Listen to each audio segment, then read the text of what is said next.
नमस्कार, मी उज्ज्वल चव्हाण.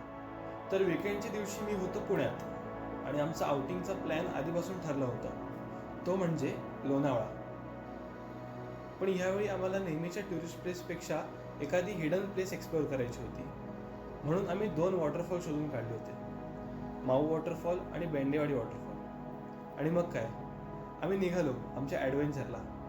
सकाळी लवकर निघाल्यामुळे नाश्ता काही झाला नव्हता, त्यामुळे रस्त्यातच थांबून पुण्यातली फेमस मटकी भेळ पार्सल घेतली. नाश्ता झाल्यावर निघालो आपल्या पहिल्या डेस्टिनेशनकडे, माऊ वॉटरफॉल. माऊ वॉटरफॉलच्या जवळ पोहोचणं हेच एक छोटं ॲडव्हेंचर होतं, कारण रस्त्यावर चिखलाचा थर साचला होता, त्यामुळे जरा सांभाळून चालावं लागत होतं.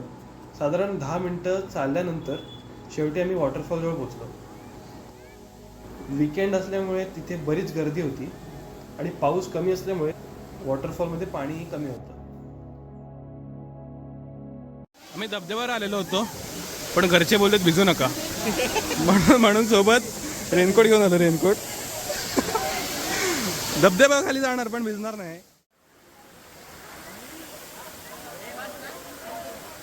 लोणावळ्यामध्ये फिरताना आपल्याला भेटला एक वॉटरफॉल, नाव आहे माऊ वॉटरफॉल आणि ह्याच्या पुढचा आहे भुगू वॉटरफॉल. ह्याच्या पुढचा भुगू वॉटरफॉल.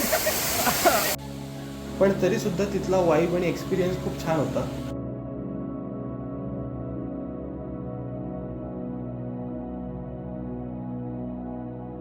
जशी जशी दुपार होते ना, हे वाढत जाते पाणी.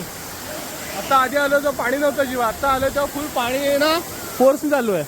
आम्हाला वाटलं हिडन प्लेस आहे म्हणून जाऊया, पण इथे गर्दी बघून एकदम हिडन झालो आम्ही. थोडा वेळ तिथे एन्जॉय केल्यानंतर, फोटो वगैरे काढल्यानंतर आम्ही निघालो आमच्या पुढच्या डेस्टिनेशनकडे.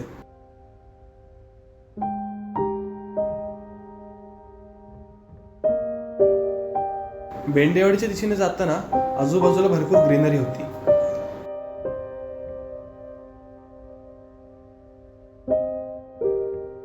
आणि याच रस्त्यात आम्हाला एक मॉडिफाईड जिप्सी दिसली, किंग क्रॅब. ही जिप्सी तिथे खूप ड्रिफ्ट आणि स्टंट करत होती, त्यामुळे आमचं लक्ष काही वेळासाठी वॉटरफॉलपेक्षा तिच्याकडे जास्त गेलं.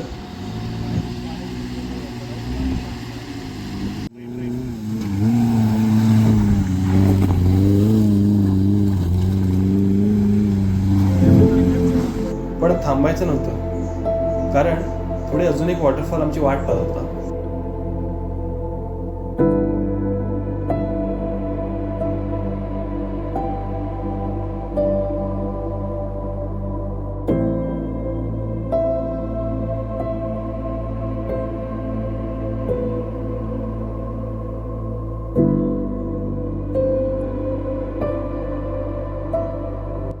शेवटी आम्ही पोहोचलो बेंडेवाडी वॉटरफॉल. इथे एंट्रीसाठी 20 रुपीज पर पर्सन अशी एंट्री फी घेतली.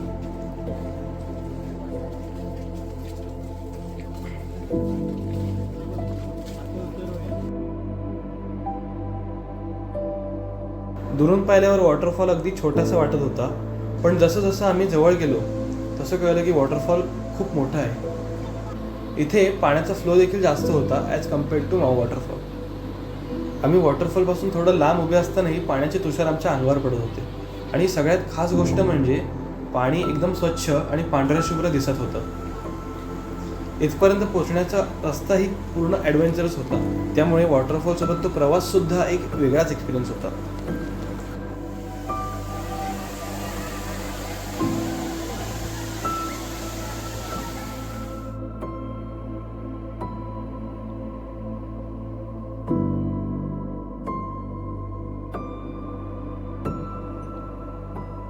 हा असा धबधबा पडतोय आणि इकडे अशा घडीत मक्के विकतायत.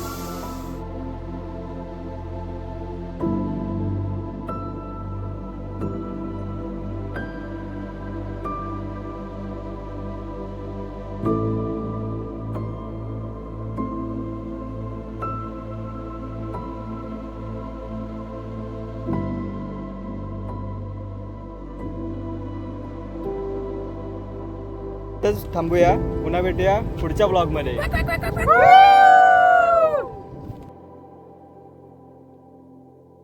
Woo!